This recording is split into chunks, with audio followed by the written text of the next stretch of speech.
Good morning students. बेटा आज हम एंडोक्राइन का नेक्स्ट लेक्चर डिस्कस करेंगे, लेक्चर नंबर 13। ठीक है, इससे प्रीवियस लेक्चर में हमने किसके बारे में डिस्कस किया था? पेनक्रियास के बारे में डिस्कस किया था। हमने कहा पेनक्रियास कैसी है?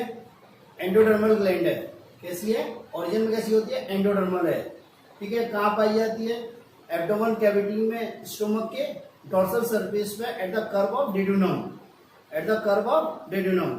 ठीक है, कैसी है ये? मिक्स ग्लैंड है। मिक्स ग्लैंड का मतलब इसमें दोनों पोर्शन है, एक तो क्या एक्सोक्राइन पोर्शन है, एंडोक्राइन पोर्शन भी है। एक्सोक्राइन पोर्शन कितना है? 99%। एंडोक्राइन पोर्शन कितना है? 1%। एक्सोक्राइन पोर्शन को क्या बोलते हैं? एसिनाइन।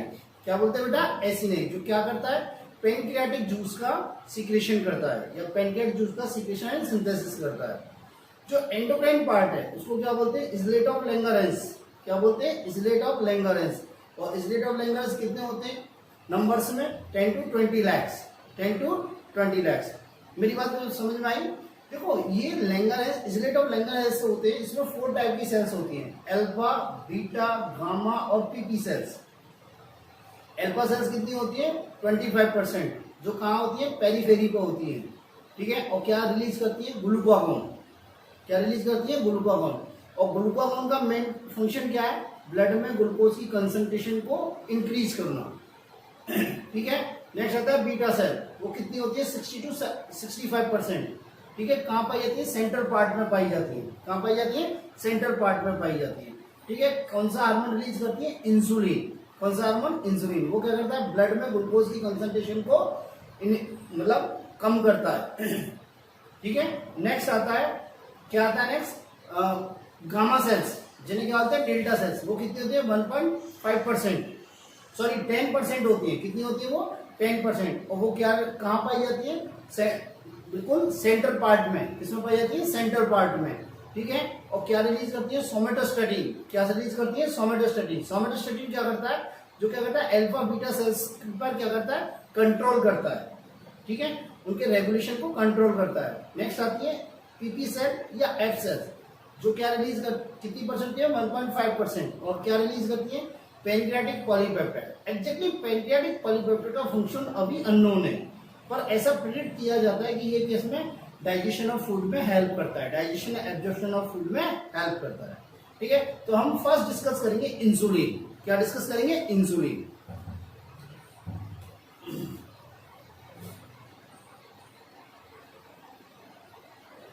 क्या बेटा? इंसुलिन कहां से रिलीज होता है? Beta cells of islet of Langerhans. ठीक है, कहां से रिलीज होता है?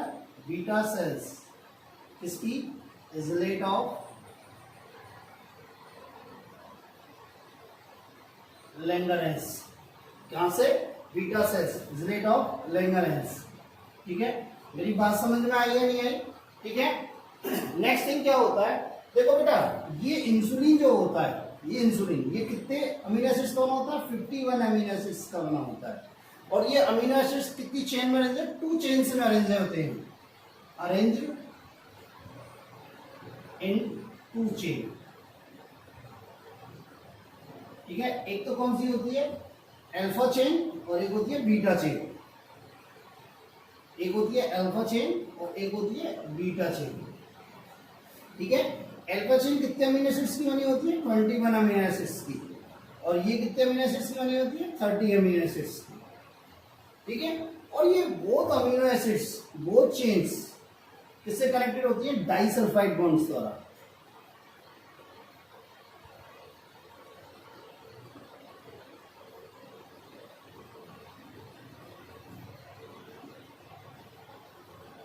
बात क्लियर है? दोबारा सुनो। इंसुलिन कहां से रिलीज होता है? Beta cells of islet of Langerhans, islet of Langerhans. ठीक है, कितने अमीनो एसिड्स का बना होता है? 51 अमीनो एसिड्स का होता है। ये 51 अमीनो एसिड्स क्या 2 चेन्स में अरेंज होते हैं।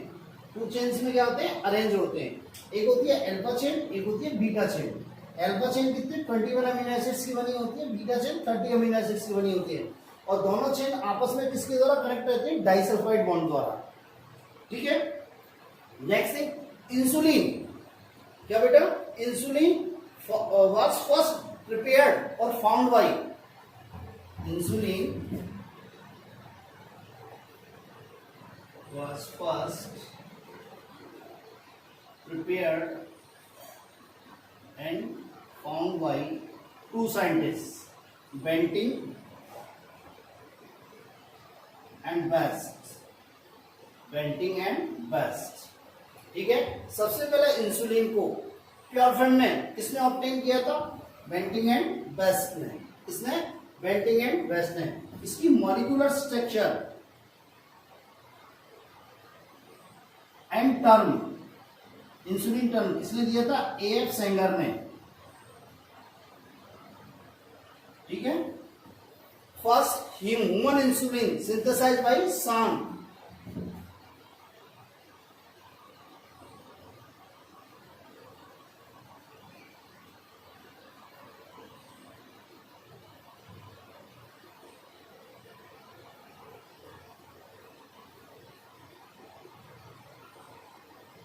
बात मेरी समझ में आई?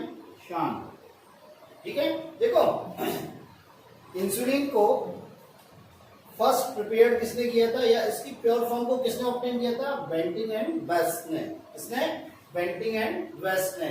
Molecular structure and term, molecular structure and term किसने दिया था? एएफ सेंगर ने।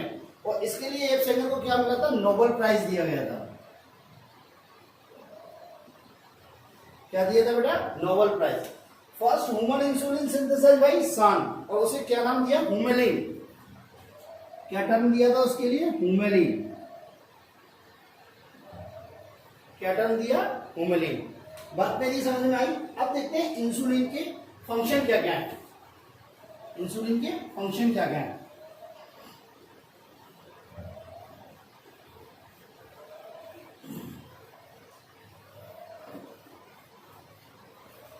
देखो बेटा, इंसुलिन का मेन फंक्शन क्या है? ब्लड ग्लूकोज को कम करना, ब्लड ग्लूकोज को कम करना। ठीक है, इसकी टारगेट सेल्स कौन कौन सी हैं? टारगेट सेल्स, इसकी टारगेट सेल्स है एक muscle cell, second fat cell, and third one is liver cell. ठीक है, इंसुलिन का मेन ऑब्जेक्टिव क्या है? ब्लड से ग्लूकोज की कंसंट्रेशन को रिड्यूस करना। ठीक है, कम करना। इसकी टारगेट सेल्स क्या है बेटा? Blood, liver cell, fat cell and muscle cell. ठीक है, ये फंक्शन, इसके फंक्शन कैसे, ये कैसे वर्क करता है? देखो क्या करता है इंसुलिन। क्या करता है इंसुलिन? इंक्रीज द परमेबिलिटी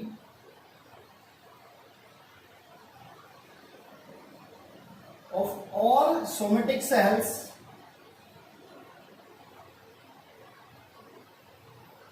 क्या? Insulin increase the permeability of all somatic cells for glucose other than क्या? Retina, RBC, brain and germinal epithelium. क्या करता है इंसुलिन? क्या करता है? ग्लूकोज की परमेबिलिटी को बढ़ा देता है। जितनी भी सोमेटिक सेल्स होती हैं उसमें क्या होता है? ग्लूकोज की परमेबिलिटी को बढ़ा देता है, other than retina, RBC, brain cell and germinal cells. तो इससे क्या होगा? ग्लूकोज अपटेक बढ़ जाएगा।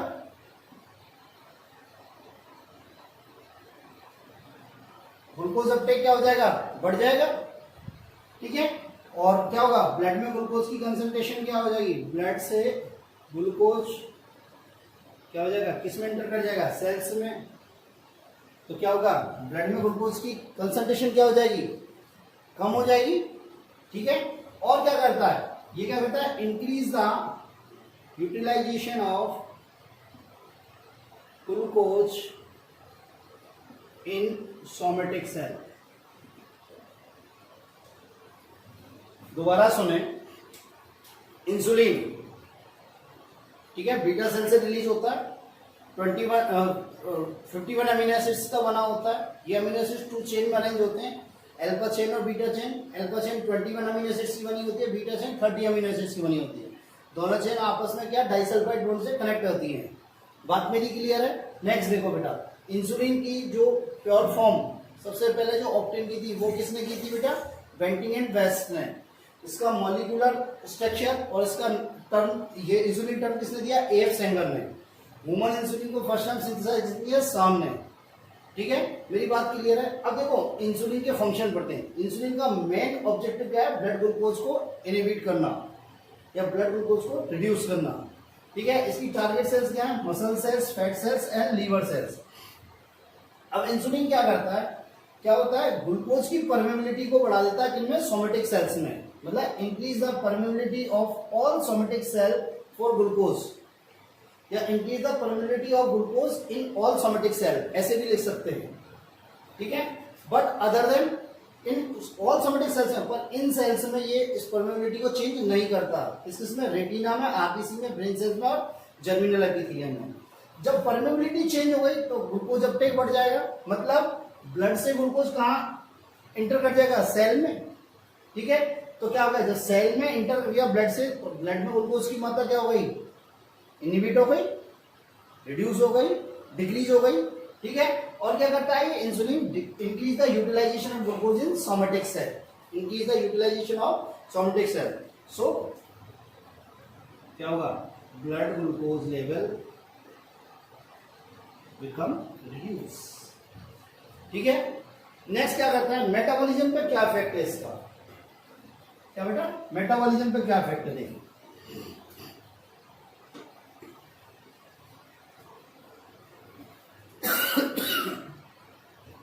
सेकेंड, मेटाबॉलिज्म पे इफेक्ट।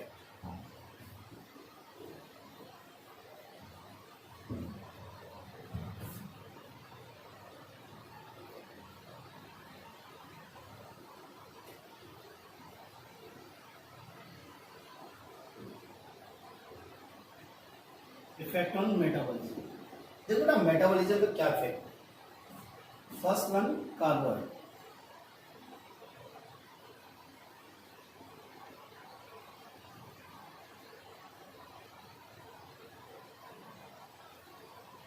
देखो होता क्या है, जब हमारी बॉडी में ब्लड शुगर लेवल हाई होता है,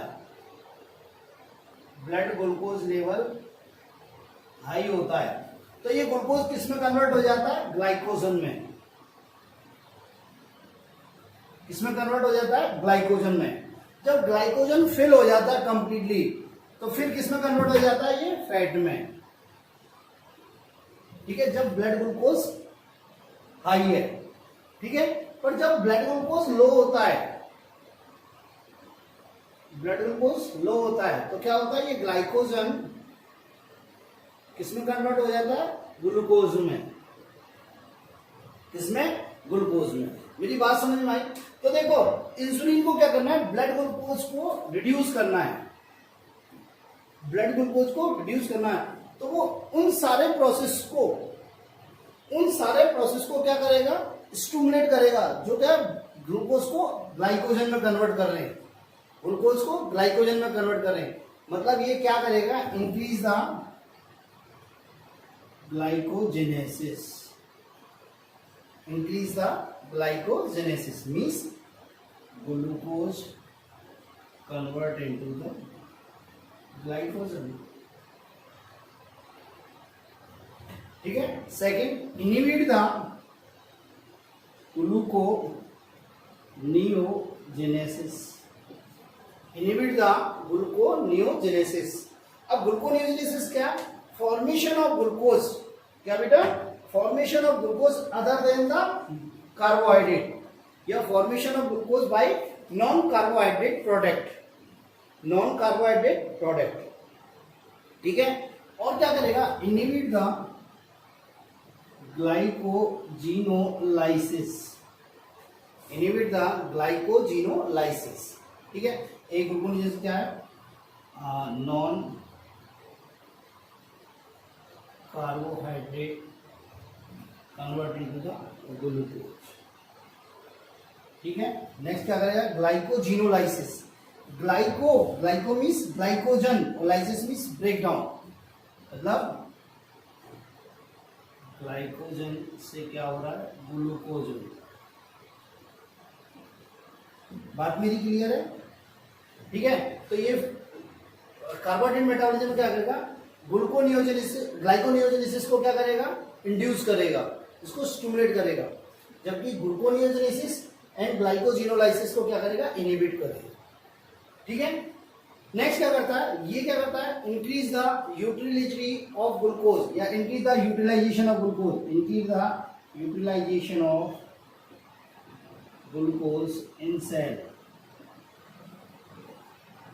ठीक है, मेरी बात समझ? अब देखो ये नॉन कार्बोहाइड्रेट प्रोडक्ट है ना, ये अमीनो एसिड्स हो सकते हैं, फैटी एसिड्स हो सकते हैं। ठीक है, तो ये कार्बोहाइड्रेट मेटाबॉलिज्म पे ये इफेक्ट है इंसुलिन पे। अच्छा दोबारा सुन लो, इंसुलिन का मेन वर्क क्या है, ब्लड ग्लूकोज को इनहिबिट करना, मतलब ये उन सारे प्रोसेस को स्टिमुलेट करेगा जिससे ग्लाइकोजन का फॉर्मेशन हो गया, और ये उन सारे प्रोसेस को इनहिबिट करेगा जिससे ग्लाइकोजन ब्रेक हो रहा है, ग्लाइकोजन ब्रेक हो रहा है या ग्लूकोज का फॉर्मेशन हो रहा है। ठीक है, तो देखो ये क्या करेगा, ग्लाइकोजेनेसिस को स्टिमुलेट करेगा, मतलब glucose converted to the glycogen, इसको स्टिमुलेट करेगा। ग्लूकोनियोजेनेसिस को इनहिबिट करेगा, मतलब formation of glucose from the non carbohydrate product. ये non carbohydrate product either fatty acids होते हैं या अमीनो एसिड्स हो सकते हैं। ठीक है, ये क्या करेगा, ग्लाइकोजिनोलाइसिस को इनहिबिट करेगा। क्या किसको इनहिबिट करेगा, ग्लाइकोजिनोलाइसिस, मतलब ग्लाइकोजन किसमें कन्वर्ट होगा, ग्लूकोज में। इस प्रोसेस को ये इनहिबिट करेगा। ठीक है, और क्या करेगा, यूटिलाइजेशन ऑफ ग्लूकोज बढ़ाएगा, यूटिलाइजेशन ऑफ ग्लूकोज इंक्रीज करेगा। ठीक है, ये तो हुई कार्बोहाइड्रेट मेटाबॉलिज्म। नेक्स्ट आता है लिपिड मेटाबॉलिज्म।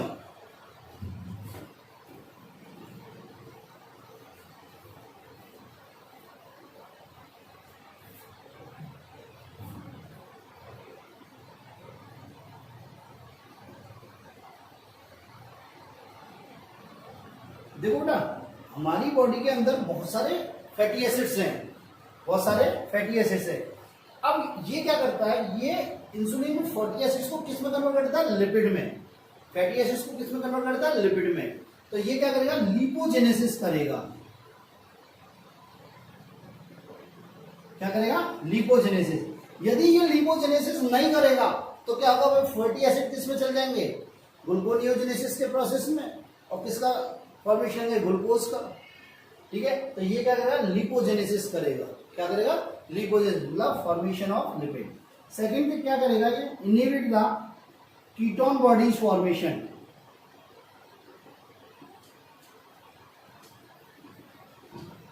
क्या बेटा, inhibit the ketone bodies formation. Actually ketone bodies क्या होती हैं, जब लिपिड का इनकम्प्लीट ऑक्सीडेशन होता है, लिपिड का इनकम्प्लीट ऑक्सीडेशन होता है तो कीटोन बॉडीज बनती है। कीटोन बॉडीज जैसे एसीटोन, क्या बेटा, acetone, aceto acetic acid, aceto acetic acid, beta hydroxy butyrate, ये क्या है, एसीटोन, एसीटोन बॉडीज है। ठीक है, इसके फॉर्मेशन को इनहिबिट करेगा। थर्ड देखते हैं प्रोटीन मेटाबॉलिज्म। इसी पे क्या कहता है, हमारे ब्लड में क्या होते हैं, अमीनो एसिड्स। क्या होते हैं, अमीनो एसिड्स। उन अमीनो एसिड्स को किस में कन्वर्ट कर देगा, प्रोटीन में। और यदि ये ऐसा नहीं करता है तो अमीनो एसिड किस में एंटर कर जाएंगे, ग्लूकोनियोजेनेसिस में, और किसका निर्माण कर, किसका फॉर्मेशन है, ग्लूकोज का। तो ये क्या करेगा, प्रोटियोजेनेसिस करेगा।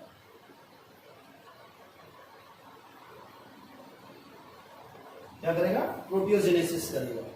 मेरी बात क्लियर है। थर्ड, ये क्या करेगा, डीएनए एंड आरएनए के फॉर्मेशन को स्टिमुलेट करेगा। डीएनए एंड आरएनए के फॉर्मेशन को क्या करेगा, उसके सिंथेसाइज को स्टिमुलेट करेगा। मेरी बात क्लियर है? ठीक है, ग्लूकोज के ऑक्सीडेशन को भी ये इंक्रीज करेगा। क्या करेगा, ये इंक्रीज द ग्लूकोज ऑक्सीडेशन। एक तरह से वो ये है, यूटिलाइजेशन ऑफ ग्लूकोज को इंक्रीज करेगा इन सेल। मेरी बात क्लियर है? दोबारा सुन लो, इंसुलिन का इफेक्ट क्या है, ये क्या करेगा, increase the permeability in all cell for glucose other than some cells like retina, RBC, germinal epithelium and brain cells. तो क्या होगा, जब सेल्स में ग्लूकोज की एंट्री बढ़ जाएगी ग्लूकोज की परमेबिलिटी बढ़ जाएगी तो ब्लड से ग्लूकोज कहाँ एंटर करेगा, सेल में, ठीक है, तो उसका यूटिलाइजेशन भी बढ़ेगा और हमारा टारगेट, हमारा जो मेन ऑब्जेक्टिव है ब्लड में ग्लूकोज को रिड्यूस करना, वो होगा। सेकेंड थिंग क्या करेगा, मेटाबॉलिज्म में ये क्या करेगा, कार्बोहाइड्रेट मेटाबॉलिज्म क्या करेगा, ग्लूकोजन ग्लाइकोजन के फॉर्मेशन को स्टिमुलेट करेगा, मतलब ग्लाइकोजेनेसिस करेगा, क्या करेगा, ग्लाइकोजेनेसिस करेगा, और ग्लाइकोजन के ब्रेकडाउन को रोकेगा, मतलब ग्लाइकोजिनोलाइसिस को क्या करेगा, इनहिबिट करेगा, ग्लाइकोजिनोलाइसिस को क्या करेगा, इनहिबिट करेगा, और किसको इनहिबिट करेगा, ग्लूकोनियोजेनेसिस को, किसको इनहिबिट करेगा, ग्लूकोनियोजेनेसिस को। नेक्स्ट मेटाबॉलिज्म पे क्या, लिपिड पे क्या करेगा, लिपोजेनेसिस करेगा, लिपोजेनेसिस को क्या करेगा, स्टिमुलेट कराएगा, लिपोजेनेसिस को क्या करेगा, स्टिमुलेट कराएगा, और क्या करेगा, inhibit the formation of ketone bodies, और ये किससे बनती है, incomplete oxidation of fat, incomplete oxidation of fat, जैसे एसीटोन, एसीटो एसिटिक एसिड और बीटा हाइड्रोक्सी ब्यूटारेट, ठीक है। प्रोटीन मेटाबॉलिज्म क्या करेगा, प्रोटियोजेनेसिस को क्या करेगा, स्टिमुलेट करेगा, प्रोटियोजेनेसिस को क्या करेगा, ये स्टिमुलेट करेगा, बात समझ में आई। और क्या करेगा, डीएनए एंड आरएनए के फॉर्मेशन को इंक्रीज करेगा, डीएनए एंड आरएनए के फॉर्मेशन को इंक्रीज करेगा। नेक्स्ट ग्लूकोज के ऑक्सीडेशन को ये इंक्रीज करेगा, जिससे ग्लूकोज का यूटिलाइजेशन बढ़ेगा और ब्लड में ग्लूकोज की कंसेंट्रेशन क्या होगी, रिड्यूस होगी। मेरी बात समझ में आई। तो ये है इंसुलिन के फंक्शन, ठीक है। अब देखते हैं इंसुलिन का यदि हाइपोसिक्रेशन होता है तो क्या होता है।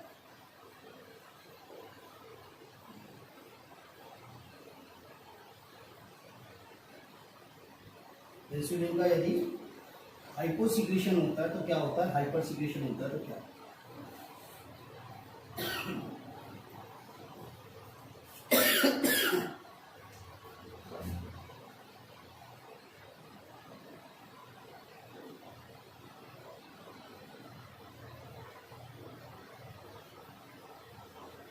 देखो बेटा क्या होगा, यदि इंसुलिन का हाइपोसिक्रेशन हुआ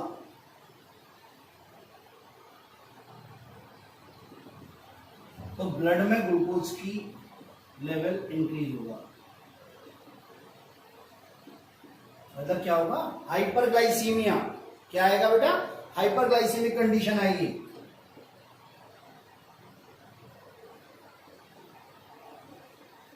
हाइपरग्लाइसीमिया क्या होगा बेटा, हाइपरग्लाइसीमिया। मेरी बात समझ आई। जब इंसुलिन का हाइपोसिक्रेशन होगा तो ब्लड में क्या होगा, ग्लूकोज की कंसंट्रेशन बढ़ेगी और से क्या होगा, हाइपरग्लाइसीमिया। देखो ब्लड में normal glucose level, normal glucose level क्या होता है, 80 to 120 या 90 to 110 ऐसा माना जाता है, mg पर 100 ml होता है, mg पर 100 ml होता है। बट जब 180 mg पर 100 ml से अधिक हो जाए तो इस कंडीशन को क्या बोलते हैं, हाइपरग्लाइसीमिया। क्या कहते हैं, हाइपरग्लाइसीमिया। बात मेरी क्लियर है। देखो हाइपरग्लाइसीमिया की कंडीशन में, हाइपरग्लाइसीमिया की कंडीशन में मतलब जब blood glucose level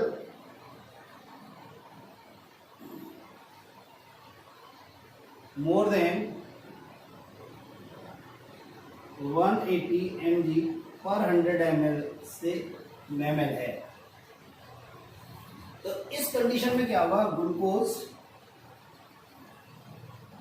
excrete in urine. क्या होगा, इस condition glucose excrete out in urine और दैट कंडीशन कॉल्ड ग्लूकोसूरिया। क्या बेटा, ग्लूकोसूरिया। मेरी बात क्लियर है, दोबारा सुन लो। इंसुलिन के हाइपोसिक्रेशन से, इंसुलिन के हाइपोसिक्रेशन से क्या होगा, ब्लड ग्लूकोज क्या हो जाएगा, इंक्रीज हो जाएगा, ब्लड ग्लूकोज इंक्रीज हो जाएगा। और ब्लड ग्लूकोज का इंक्रीज होना क्या कहलाता है, डायबिटीज मेलाइटस। क्या कहलाता है, ये किसका सिम्टम्स है, डायबिटीज मेलाइटस। क्या बेटा, डायबिटीज मेलाइटस, ठीक है। अब नॉर्मल ब्लड ग्लूकोज लेवल कितना होता है 80 टू 120 mg पर 100 ml या 90 टू 10 mg पर 100 ml। पर क्या होता है हाइपरग्लाइसेमिक कंडीशन में क्या होता है 180 mg पर 100 ml से अधिक होता है, मोर देन क्या होता है 180 mg पर 100 ml। ठीक है, जब हाइपरग्लाइसेमिक कंडीशन होती है मतलब blood glucose more than 180 mg पर 100 ml होता है, तो ये क्या होता है यूरिन में एक्सक्रीट आउट होने लगता है और इस कंडीशन में होती है ग्लाइकोसूरिया। क्या बोलते हैं ग्लाइकोसूरिया। और ग्लाइकोसूरिया मेन सिम्टम्स है किसका डायबिटीज मेलाइटिस का। ये क्या है मेन सिम्टम्स है, main symptoms of diabetes mellitus. ये क्या डायबिटीज मेलाइटिस का मेन सिम्टम्स है ग्लूकोसूरिया, मतलब ग्लूकोज इन यूरिन, मतलब ग्लूकोज appear in urine या ग्लूकोज प्रेजेंट इन यूरिन। मेरी बात समझ में आई। नेक्स्ट देखिए अब देखो बेटा और क्या होगा। ठीक है, अब देखो जब हाइपरग्लाइसीमिया होगा, क्या होगा हाइपरग्लाइसीमिया होगा, तो क्या होगा यूरिन आउटपुट बढ़ जाएगा।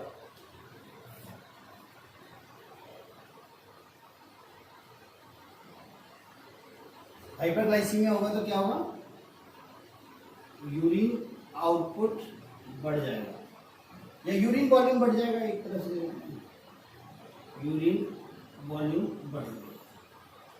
ठीक है, अब यूरिन वॉल्यूम बढ़ जाएगा तो जो वुमन है जो मतलब जो भी है डायबिटिक पेशेंट है वो कहता है बार बार में यूरिन जाएगा, बार बार में यूरिन जाएगा। तो इस कंडीशन को क्या बोलते हैं पॉलीयूरिया। क्या बोलते हैं बेटा पॉलीयूरिया।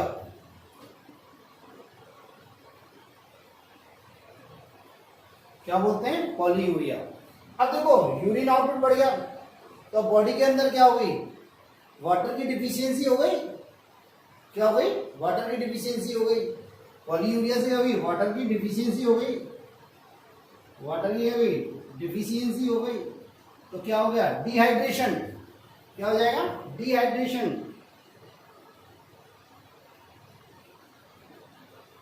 क्या हो जाएगा डिहाइड्रेशन। डिहाइड्रेशन हो गया तो क्या थर्स्ट बढ़ जाएगी, बार बार में प्यास लगेगी। क्या लगेगी बार बार में प्यास लगेगी, तो उसे क्या बोलेंगे पॉलीडिप्सिया।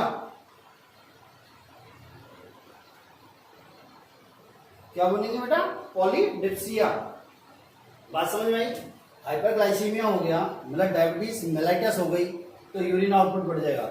ये डायबिटीज इंसिपिडस में भी होता है मेलाइटिस में भी होता है ये सिम्टम्स।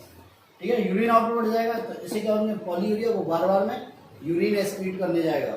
ठीक है, अब जब यूरिन आउटपुट बढ़ गया तो क्या होगी बॉडी के अंदर वाटर डिफिशियंसी हो गई तो इसे क्या बोलेंगे डिहाइड्रेशन।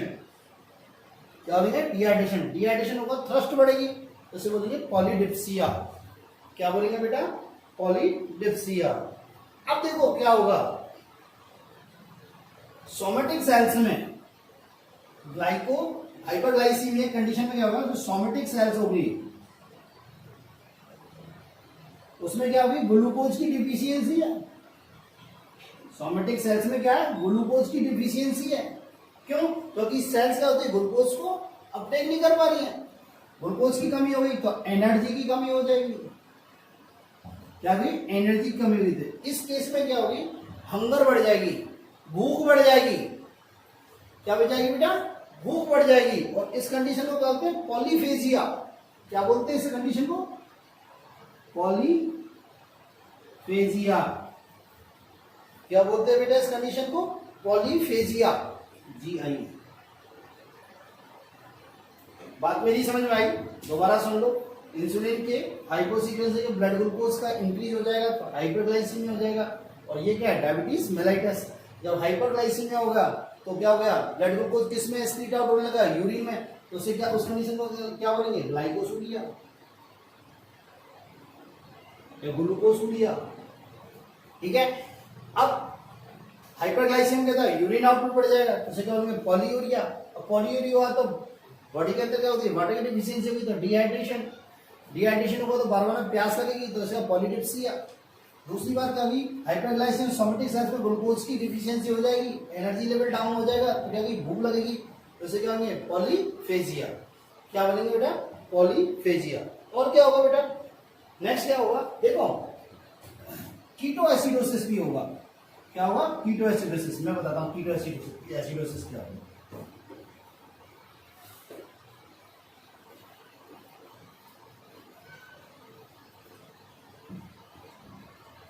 देखो बेटा, जब इंसुलिन का हाइपोसिक्रेशन होगा तो क्या होगा, लिपिड का इनकम्प्लीट ऑक्सीडेशन होगा। तो क्या होगा, लिपिड का इनकम्प्लीट ऑक्सीडेशन होगा, ठीक है। और इस लिपिड के इनकम्प्लीट ऑक्सीडेशन के कारण क्या बनेंगी, कीटोन बॉडीज बनेंगी। बॉडी के अंदर क्या बनेंगी, कीटोन बॉडीज। बॉडी के अंदर क्या बनेंगी, कीटोन बॉडीज। तो देखो कौन कौन सी बनेगी, एक बनेगी एसीटोन, एसीटो एसिटिक एसिड, और बीटा हाइड्रोक्सी ब्यूटाइरेट। ये क्या, कीटोन बॉडीज हैं। ये क्या, कीटोन बॉडीज हैं। Acetone, aceto acetic acid, beta hydroxy butyrate. तो जब कीटोन बॉडीज बनेंगी तो इस कंडीशन को क्या बोलते हैं, कीटो एसिडोसिस। इस कंडीशन को क्या बोलते हैं, कीटो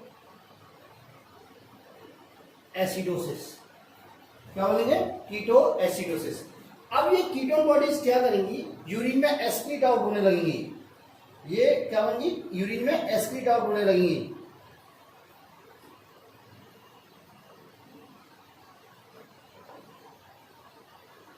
और अब इससे क्या बनेंगे, जब यूरिन में ये आ जाएंगे तो इसे क्या बोलेंगे, कीटोनूरिया। क्या, कीटोनूरिया मतलब ketone body present in urine. Ketonuria means ketone bodies present in urine. बात मेरी क्लियर है। अब देखो बेटा, 3 सिम्टम्स मेन हो गए, कीटो एसिडोसिस, हाइपरग्लाइसीमिया और डिहाइड्रेशन। इन तीनों को कंबाइंड फॉर्म में क्या बोलते हैं, डायबिटीज, डायबिटिक कोमा। क्या बोलते हैं बेटा इसे, डायबिटिक कोमा। क्या बोलते हैं बेटा इसको, डायबिटिक कोमा। इसमें क्या होगा, COMM, इसमें क्या होगा, पेशेंट अनकॉन्शियस हो जाएगा।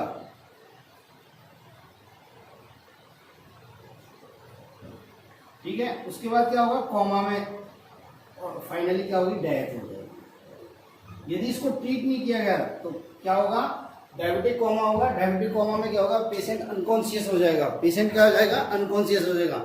अनकॉन्शियस होने के बाद कहाँ जाएगा, कोमा में जाएगा। कोमा में जाने के बाद उसकी क्या होगी, डेथ होगी। क्या होगी बेटा, डेथ होगी। तो ये है डायबिटीज मेलाइटस। तो यदि आपसे कोई पूछता है डायबिटीज मेलाइटस के सिम्टम्स क्या क्या है, भाई कोई पूछता है डायबिटीज मेलाइटस के सिम्टम्स क्या क्या है, तो पहला क्या है, ग्लूकोज इन यूरिन, ग्लाइकोसूरिया। फिर क्या है, पॉलीयूरिया। फिर क्या है, पॉलीडिप्सिया। और क्या है, पॉलीफेजिया। फिर कीटोनूरिया। क्या बेटा, कीटोनूरिया। डिहाइड्रेशन। क्या बेटा, डिहाइड्रेशन। ये सारे क्या है, इस डायबिटीज मेलाइटस के क्या है, सिम्टम्स हैं। डायबिटीज मेलाइटस के क्या है, सिम्टम्स। मेरी बात समझ में आ गई, ठीक है। आपने देखा होगा कि जो डायबिटिक पेशेंट होते हैं, आप देख लेना, वो हर 2 घंटे में यूरिन करने जाएंगे, हर 2 घंटे में टॉयलेट जाएंगे। आपके घर में होगा कोई, हर 2 घंटे में टॉयलेट करने जाएंगे, ठीक है। जब टॉयलेट करके आते तो वहां उस टॉयलेट में पानी डाल के आते तो चींटियां आ जाती हैं, क्योंकि उनके यूरिन में क्या होता है, ग्लूकोज एक्सक्रीट आउट हो रहा है। ग्लूकोज एक्सक्रीट आउट हो रहा है। कब एक्सक्रीट आउट हो रहा है, जब उनका ब्लड ग्लूकोज लेवल किससे अधिक है, 180 mg पर 100 ml से, ठीक है। दूसरी बात, उनको बहुत ज्यादा भूख लगेगी। क्या लगेगी उनको, बहुत ज्यादा भूख लगेगी, बहुत ज्यादा प्यास लगेगी। मतलब पॉलीडिप्सिया भी होगा और पॉलीफेजिया भी होगा। बात मेरी क्लियर है? ठीक है। अब देखो इसका ट्रीटमेंट कैसे करते हैं। डायबिटीज मेलाइटिस का ट्रीटमेंट कैसे करते हैं? एक्चुअली इसमें क्या होता है, इंसुलिन दिया जाता है। इसमें क्या दिया जाता है, इंसुलिन का इंजेक्शन दिया जाता है। और इंसुलिन का इंजेक्शन कैसे दिया जाता है, ऐसे दिया जाता है, सबक्यूटेनियस रूट से दिया जाता है। क्या दिया जाता है बेटा, सबक्यूटेनियस रूट से दिया जाता है। तो देखते हैं इसका ट्रीटमेंट। इसका ट्रीटमेंट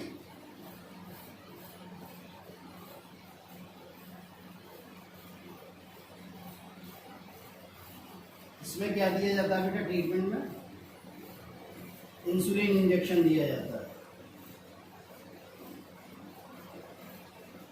किसके, एससी रूट से, सबक्यूटेनियस रूट के द्वारा दिया जाता है। इससे सबक्यूटेनियस।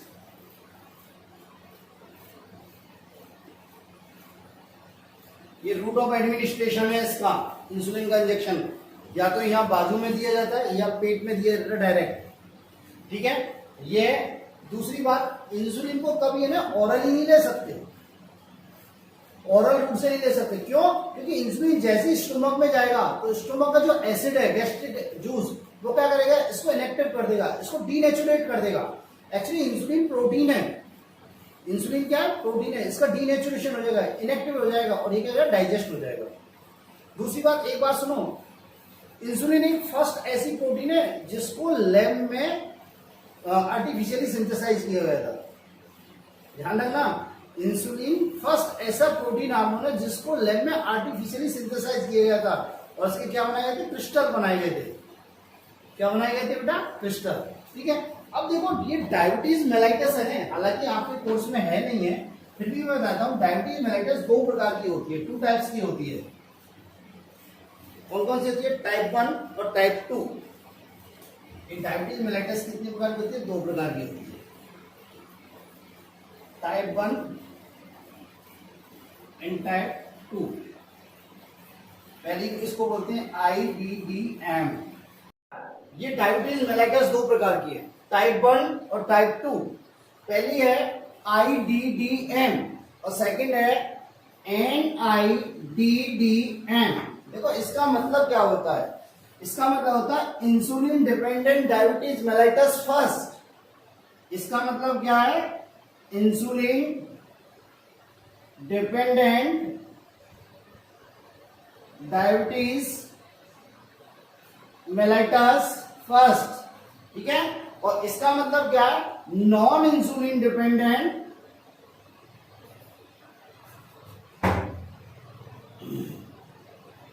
Diabetes mellitus second. क्या बेटा, डायबिटीज मेलाइटस सेकेंड। देखो बेटा इसमें क्या होता है, इस टाइप 1 में insulin dependent diabetes mellitus first, इसमें क्या होते हैं, इंसुलिन की डिफिशियंसी हो जाती है। क्या हो जाती है, इंसुलिन की डिफिशियंसी। ठीक है। अब इस इंसुलिन की डिफिशियंसी हो गई तो इसे हम कैसे ट्रीट कर सकते हैं, इसको हम इंसुलिन का इंजेक्शन देके से हम ट्रीट कर सकते हैं। तो इसे कैसे ट्रीट कर सकते हैं, बाय इंसुलिन इंजेक्शन।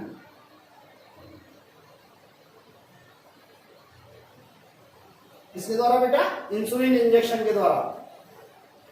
टाइप 2 में क्या होता है बेटा, इंसुलिन की डिफिशियंसी नहीं होती, इंसुलिन का लेवल होता है वो नॉर्मल होता है, इंसुलिन लेवल नॉर्मल होता है। पर इसमें क्या होता है, जो इंसुलिन के रिसेप्टर होते हैं उनकी आइदर सेंसिटिविटी कम हो जाती है या नंबर ऑफ इंसुलिन क्या हो जाते हैं, कम हो जाते हैं। तो क्या हो जाते हैं, इसमें क्या होता है, इंसुलिन रिसेप्टर क्या होता है, उसकी या तो सेंसिटिविटी कम हो जाती है और या फिर नंबर ऑफ रिसेप्टर क्या हो जाते हैं, कम हो जाते हैं।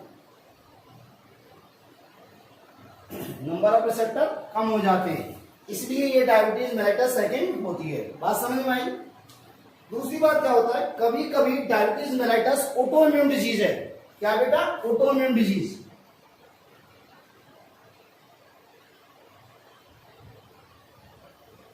क्या बेटा, ऑटोइम्यून डिजीज। देखो ऑटोइम्यून डिजीज क्या होता है कि हमारा कभी कभी इम्यून सिस्टम हाइपर एक्टिव हो जाता है।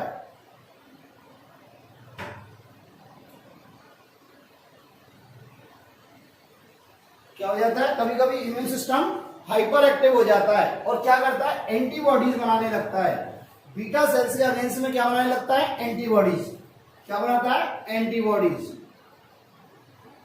ठीक है, और ये एंटीबॉडीज क्या करती है, ये किसके अगेंस्ट बनती है, बीटा सेल्स के अगेंस्ट। किसके बेटा, बीटा सेल्स के अगेंस्ट बनती हैं। और ये एंटीबॉडीज क्या करती है, इन बीटा सेल्स को डिस्ट्रॉय करने लगती हैं। बीटा सेल्स को क्या करती हैं, डिस्ट्रॉय करती हैं। बीटा सेल को क्या करती है, डिस्ट्रॉय करती हैं। ठीक है, और जब बीटा सेल डिस्ट्रॉय होंगी तो इंसुलिन की डिफिशियंसी हो जाएगी और क्या हो जाएगा, डायबिटीज मेलाइटस। मेरी बात समझ में आई। नेक्स्ट आता है hyper secretion of insulin hormone. क्या बेटा, hyper secretion of insulin hormone. ये तो हो गया हाइपो। नेक्स्ट आता है हाइपर सीक्रेशन।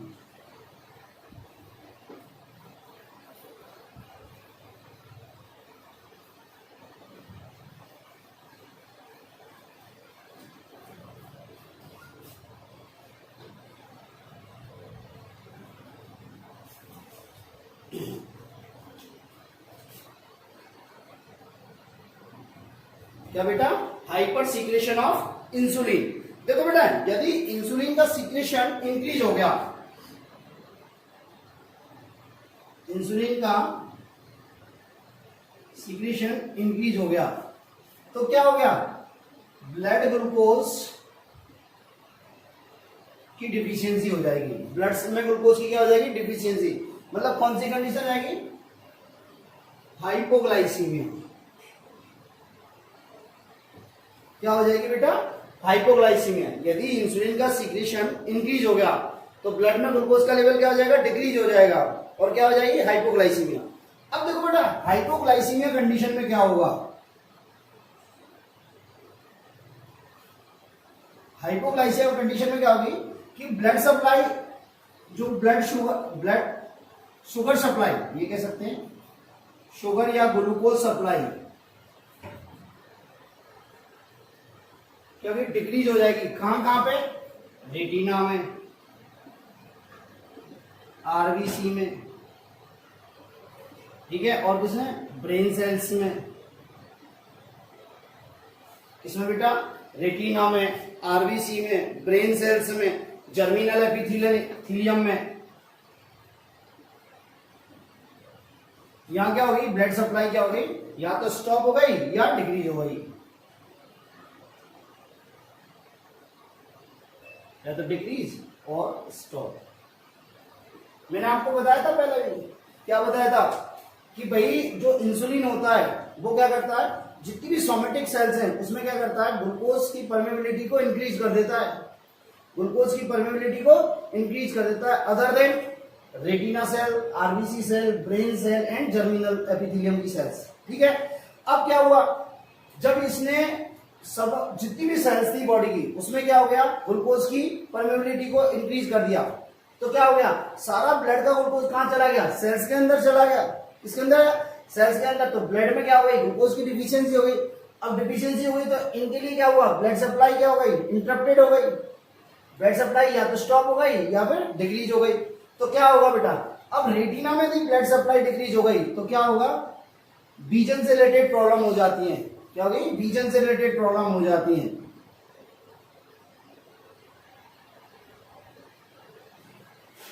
क्या हो जाती है बेटा, विजन से रिलेटेड प्रॉब्लम हो जाती है, सही से नहीं दिख पाता है। ब्रेन में यदि हो गई, ब्रेन में यदि ग्लूकोज की सप्लाई डिक्रीज हो गई तो क्या हो जाएगा, एंजाइटी हो गई, रेस्टलेस ना होगा।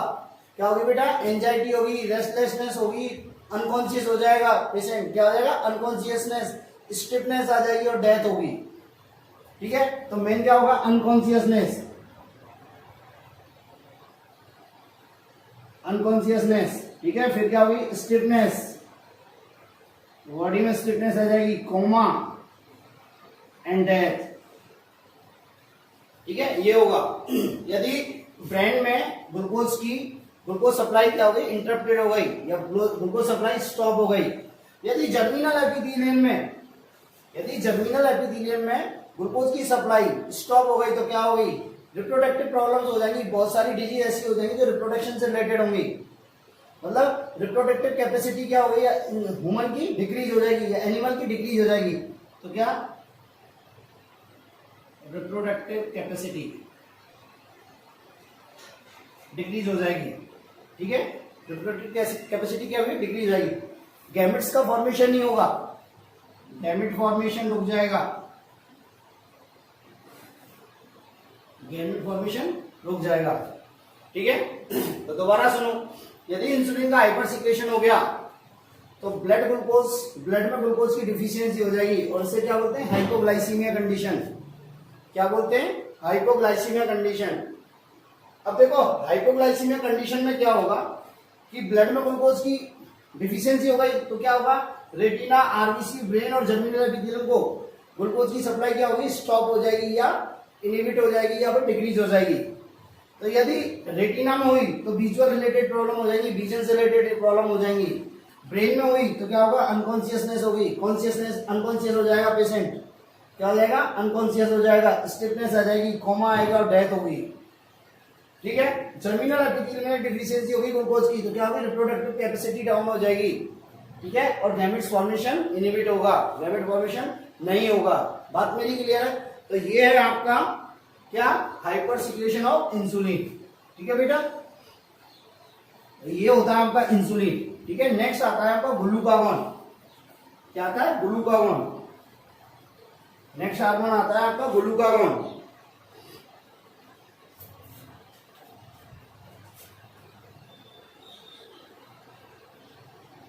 देखो बेटा, ग्लूकागॉन कहां से रिलीज होता है, अल्फा सेल से। कहां से रिलीज होता है, अल्फा सेल से। और ये कितने अमीनो एसिड्स का बना होता है, ये 29 अमीनो एसिड्स का बना होता है। कितने अमीनो एसिड्स का बना होता है, 29। इंसुलिन कितने का बना होता है, 51 अमीनो एसिड्स का, ठीक है। ये 29 अमीनो एसिड की सिंगल चेन होती है। क्या होती है, सिंगल। इसका टारगेट ऑर्गन क्या होता है, इसकी टारगेट सेल या ऑर्गन क्या होता है, लीवर सेल्स, जिन्हें और क्या बोलते हैं, हेपेटोसाइट्स। क्या बोलते हैं बेटा, क्या बोलते हैं बेटा, हेपेटोसाइट्स। मेरी बात समझ में आई, क्या कहते हैं, हेपेटोसाइट्स। देखो इसका फंक्शन क्या है, ये ब्लड में ब्लड ग्लूकोज को इंक्रीज करता है, मतलब ब्लड में ग्लूकोज की कंसंट्रेशन को इंक्रीज करता है। क्या करता है, ये ब्लड में ग्लूकोज की कंसंट्रेशन को इंक्रीज करता है। तो हम क्या कर सकते हैं कि हमारे बॉडी के अंदर, हमारी बॉडी के अंदर जो शुगर रेगुलेशन है, ग्लूकोज या शुगर रेगुलेशन,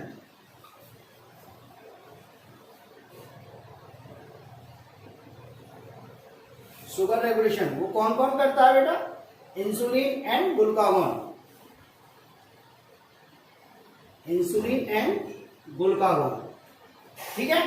तो देखो ये क्या होता है, ब्लड शुगर को इंक्रीज करता है। अब देखो होता क्या है, यदि मान लो बॉडी में शुगर लेवल डिक्रीज हो गया, बॉडी में शुगर लेवल डिक्रीज हो गया, ब्लड ग्लूकोज या शुगर लेवल डिक्रीज हो गया, ठीक है, मतलब हाइपोग्लाइसीमिया हो गया। तो ऐसी कंडीशन में क्या होगी, अल्फा सेल्स ऑफ लैंगरहैंस,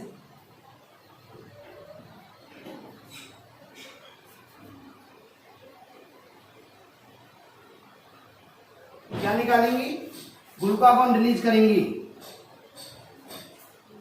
क्या करेंगी, ग्लूकागॉन रिलीज करेंगी। और ये ग्लूकागॉन क्या करेगा, ब्लड शुगर लेवल को इंक्रीज करेगा, ब्लड शुगर लेवल को क्या करेगा, इंक्रीज करेगा। कौन से प्रोसेस के द्वारा, देखो बेटा क्या करेगा, कौन कौन से प्रोसेस के द्वारा ये ब्लड शुगर लेवल को इंक्रीज करेगा। देखो ये क्या करेगा, ग्लूकोनियोजेनेसिस को स्टिमुलेट करेगा, ग्लूकोनियोजेनेसिस को स्टिमुलेट करेगा, लिपोलाइसिस करेगा। क्या करेगा बेटा, लिपोलाइसिस करेगा। और क्या करेगा, क्या करेगा, ग्लाइकोजन का ब्रेकडाउन करेगा। क्या करेगा बेटा, ग्लाइकोजन का ब्रेकडाउन को स्टिमुलेट करेगा, ठीक है। ग्लाइकोजिनोलाइसिस करेगा। क्या करेगा बेटा? ग्लाइकोजिनोलाइसिस। इस प्रोसेस के द्वारा क्या करेगा? ब्लड ग्लूकोज के लेवल को बढ़ाएगा। मेरी बात समझ में? तो यहां हो जाता है आपका पेनक्रियास कंप्लीट। क्या रह जाता है? Pancreas complete. ठीक है, आज के लेक्चर में इतना ही। कल इस चैप्टर का मात्र एक लेक्चर और बचा है जिसमें हम टेस्टिस, ओवेरी और प्लेसेंटा के बारे में डिस्कस करेंगे। ठीक है, कोई प्रॉब्लम है तो आप मुझे मैसेज कर सकते हैं, कॉल कर सकते हैं। ठीक है बेटा, थैंक यू बेटा।